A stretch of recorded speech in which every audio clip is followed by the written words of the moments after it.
32 minute. Prije nego što pređem. Evo danas su na sjednici vlade Zeničko-Dobojskog kantona usvojene dvije značajne tačke koje se tiču Ministarstva za boračka pitanja, odnosno koja se tiču prava branilačke populacije. Usvojen je program utroška sredstava branilačke populacije koji je najveći od osnivanja ministarstva. Znači u petak je Skupština Zeničko-Dobojskog kantona usvojila rebalans budžeta gdje je Ministarstvo za boračka pitanja, zahvaljujući prije svega pozitivnom odnosu premijera i vlade prema boračkoj populaciji, znači koji su predložili 1.100.000 konvertivnih maraka povećanje budžeta za branilačku populaciju koji iznosi 16,4 milijuna konvertivnih maraka. Komparirat ću sa nekim prethodnim periodom, evo, kad nije bio ovaj sastav vlade 2014. godine, izvršenje budžeta Ministarstva za boračka pitanja je bilo 5,4 milijuna, odnosno 4,9 milijuna ne računajući troškove ministarstva.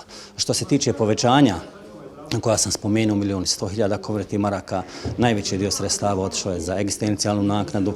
Mi ćemo odmah nakon usvajanja ovih akata krenuti u izmjenu uredbe o egzistencijalnoj naknadi gdje ćemo uvrstiti u pravo i supružnike umrlih demobilisanih boraca, aludirajući na implementaciju izmjena federalnog zakona o pravima demobilisanih boraca. Također ćemo i uvrstiti pripadnike branilačke populacije koji imaju najmanje 12 mjeseci, do sada je bila praksa ima 24 mjeseca u oružanim snagama, odnosno u ratu.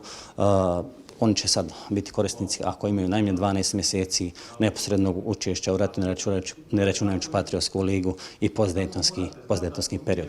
Druga tačka, isto tako značajna, jeste bila potpisivanje ovlaštenja ministra za boračka pitanja za potpisivanje sporazuma između Federalnog zavoda za zapošljavanje i vlade Zeničko-Dobojskog kantona u subvencioniranju zapošljavanja i samozapošljavanja djece šehida i poginulih boraca. Po ovom projektu koji realizujemo već nekoliko godina, ove godine je obaveza Ministarstva za boračka pitanja da opredijeli 100.000 konvertivnih maraka, isto toliko će opredijeliti Federalni zavod za zapošljavanje.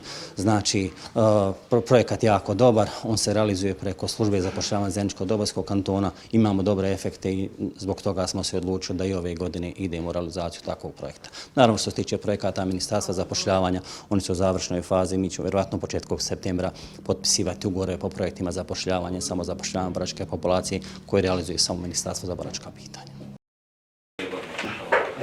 Treća tačka, verifikacija zapisnika sa 46. vanredne sjednice vlade